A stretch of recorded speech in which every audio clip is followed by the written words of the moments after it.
Qu'est-ce que la réflexologie ? C'est une technique qui a pour but de faire appel au processus d'auto-guérison du corps.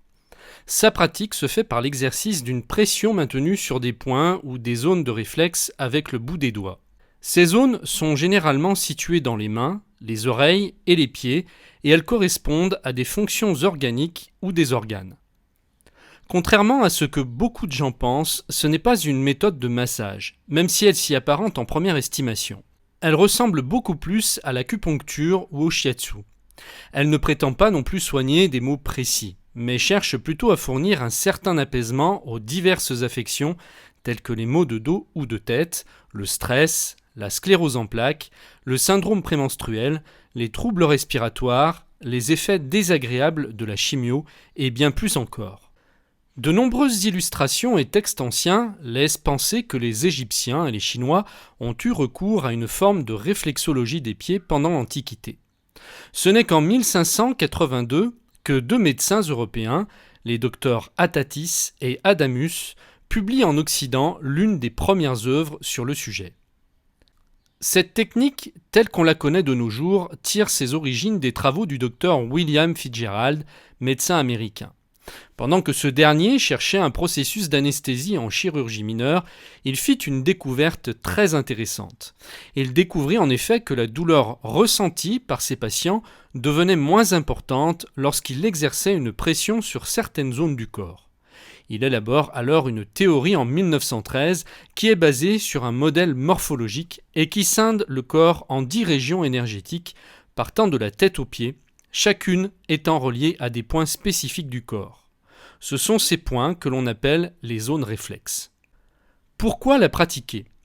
Elle permet de réduire l'anxiété et d'éliminer les émotions négatives, les tensions et le stress. Souvent utilisée pour soulager les migraines, elle permet également la décontraction mentale et musculaire et améliore le fonctionnement des intestins.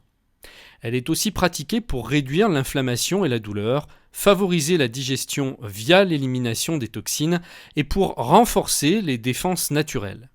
Elle contribue à stimuler le système immunitaire, à améliorer le fonctionnement de la glande thyroïde et aide et soulage les maux des femmes enceintes. Quelques tentatives d'explication. De nombreuses hypothèses ont été émises pour expliquer comment cette méthode fonctionne. Ainsi, le fait de stimuler certains points aurait la capacité de mobiliser le QI, l'énergie vitale, exactement comme l'acupuncture le fait. Il se pourrait également que cette méthode entraîne la sécrétion d'endorphines, qu'elle incite des nerfs liés avec différents organes ou qu'elle améliore le mouvement de la lymphe dans l'organisme. L'autre explication est qu'elle serait en mesure de décomposer les dépôts qui ont tendance à se former dans certaines régions du pied, dû à un excès d'acide urique. Jusqu'à présent, aucune de ces théories n'a été prouvée. Soignez-vous vous-même ainsi que vos proches. De plus en plus utilisée comme une approche alternative, aussi bien par des professionnels que par des particuliers, dans un cadre personnel ou familial, cette technique a l'avantage d'agir sur l'organisme dans sa globalité. En effet, elle agit aussi bien sur le corps que sur l'esprit, grâce à une simple pression sur un endroit spécifique du pied, de l'oreille ou de la main. Elle provoque alors une répercussion à distance sur un organe qui avait des difficultés de fonctionnement, rééquilibrant par la même occasion les fonctions des différents organes du corps.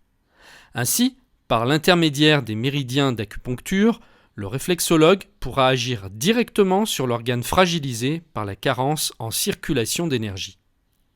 Il convient de noter qu'à chaque zone de la main, du pied ou de l'oreille correspond un organe spécifique. Rôle et champ d'application. Contrairement à l'ostéopathie, cette technique n'intervient pas immédiatement sur le squelette. Son rôle est plutôt de graisser en quelque sorte le squelette par l'intermédiaire de points réflexes à distance. Elle permet donc de soulager au choix un ou plusieurs membres, épaules, hanches, genoux, etc. Ces champs d'application sont très vastes et s'apparentent plus à une recherche globale d'équilibre et de bien-être, toujours en supplément d'autres soins, indépendamment qu'ils proviennent de la médecine de thérapie holistique ou allopathique. En fonction de l'importance des troubles, la personne aura généralement besoin de 3 à 6 séances pour une réharmonisation. À l'issue d'une séance de soins, de petits cristaux, étiquetés comme étant des signes de sédentarité et de stress, qui élisent domicile sur la plante des pieds, disparaissent.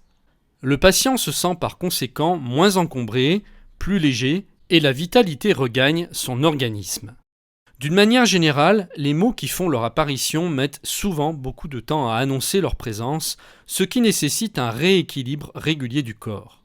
En fonction du type de technique que vous aurez choisi d'adopter, plantaire pour les pieds, palmaire pour la main et auriculaire pour les oreilles, vous pourrez rétablir l'équilibre de votre organisme.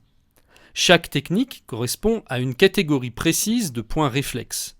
La technique plantaire s'attaque par exemple aux différents points réflexes présents sur les pieds, la méthode palmaire s'attaque aux différents points réflexes présents sur les mains. La méthode auriculaire, quant à elle, repose sur la stimulation des endroits réflexogènes qui se situent principalement sur le pavillon auriculaire. Bon à savoir, les points réflexes n'ont pas exactement les mêmes localisations sur les diverses chartes de cette technique. Cela s'explique premièrement par le fait que l'approche est en perpétuelle évolution. Ainsi, l'identification de la localisation des différents points peut légèrement varier en fonction de la pratique clinique et des recherches. Par la suite, les points sur les chartes seraient à titre indicatif. En outre, leur localisation exacte pourrait être un peu différente en fonction de la morphologie d'un individu. En fonction des réactions de son patient, un praticien, jouissant d'une bonne expérience, doit être en mesure de trouver avec une excellente précision les différents points réflexes.